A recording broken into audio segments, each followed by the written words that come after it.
Assalamualaikum warahmatullahi wabarakatuh. Halo Sobat YouTube dimanapun Anda berada. Kali ini kita akan membahas yaitu 7 komponen dasar elektronika. Alat-alat elektronik setiap hari selalu berdampingan dengan diri kita. Sebagai contoh adalah televisi yang sering kita tonton. Di dalam televisi tersebut terdapat ratusan bahkan ribuan komponen-komponen elektronik, yang mana apabila salah satu di antara komponen-komponen tersebut rusak, televisi tersebut tidak dapat bekerja dengan baik, atau bahkan dapat mati. Baiklah, komponen elektronik yang pertama yang akan kita bahas yaitu resistor. Resistor atau hambatan adalah komponen elektronik pasif yang berfungsi untuk menghambat dan mengarus listrik dalam suatu rangkaian elektronik. Resistor ini ada nilainya, yang mana nilainya tertera pada badan pada resistor. Jenis resistor yang pertama yaitu adalah resistor yang nilainya tetap, yaitu bisa kita lihat di gambar seperti ini. Nilai ini tidak akan berubah sesuai dengan kode yang ada di bagian resistor tersebut, baik berupa angka ataupun berupa cincin yang terdapat di badan resistor.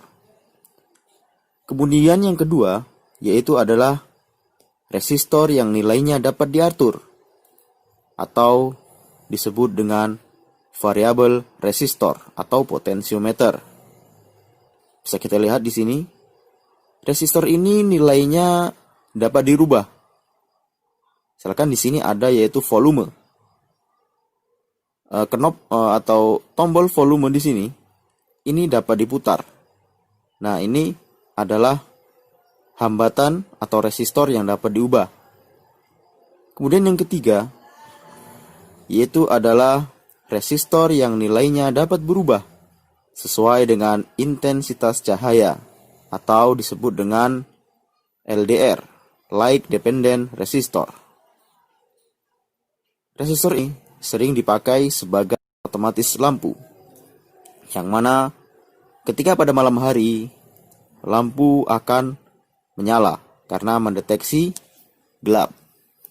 Sebaliknya, jika waktu sudah pagi, sudah siang, resistor tersebut akan mendeteksi dan mengakibatkan lampu akan mati. Kemudian yang keempat, yaitu resistor yang nilainya dapat berubah sesuai dengan perubahan suhu. Disebut dengan PTC atau Positive Temperature Coefficient atau NTC yaitu Negative Temperature Coefficient. PTC atau NTC ini sering disebut juga dengan nama termistor. Nilai hambatan pada PTC akan tinggi jika suhu naik. Begitu juga sebaliknya, nilai hambatan pada NTC akan tinggi jika suhu turun.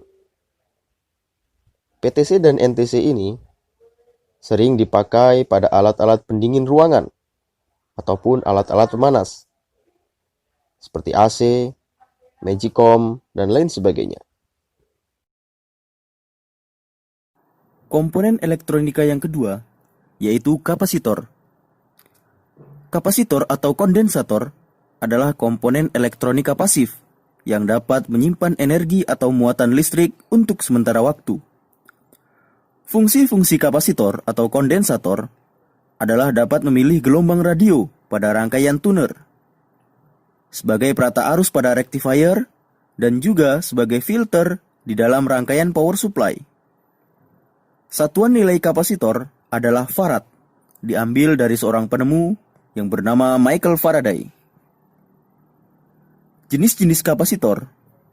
Yang pertama, kapasitor yang nilainya tetap dan tidak berpolaritas.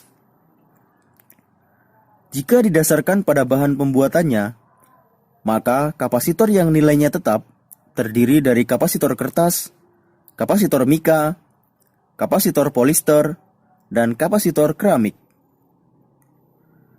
Kemudian jenis kapasitor yang kedua, yaitu kapasitor yang nilainya tetap, tetapi memiliki polaritas positif dan negatif.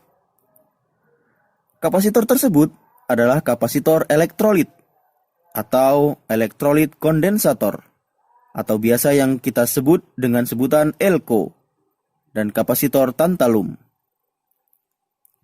Kemudian jenis kapasitor yang ketiga, yaitu kapasitor yang nilainya dapat diatur.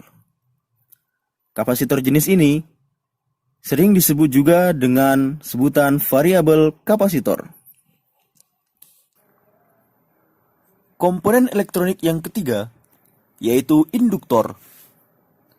Induktor atau koil atau kumparan adalah komponen elektronika pasif yang berfungsi sebagai pengatur frekuensi, filter, dan juga sebagai alat kopel atau penyambung.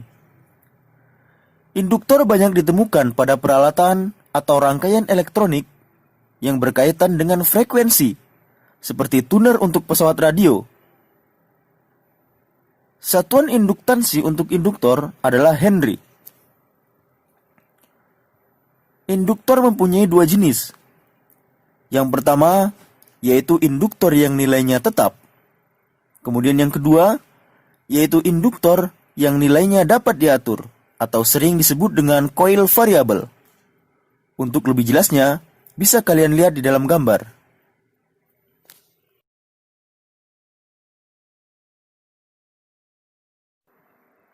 Demikianlah video dari saya. Untuk komponen elektronika selanjutnya, bisa kalian lihat di bagian kedua dalam video ini.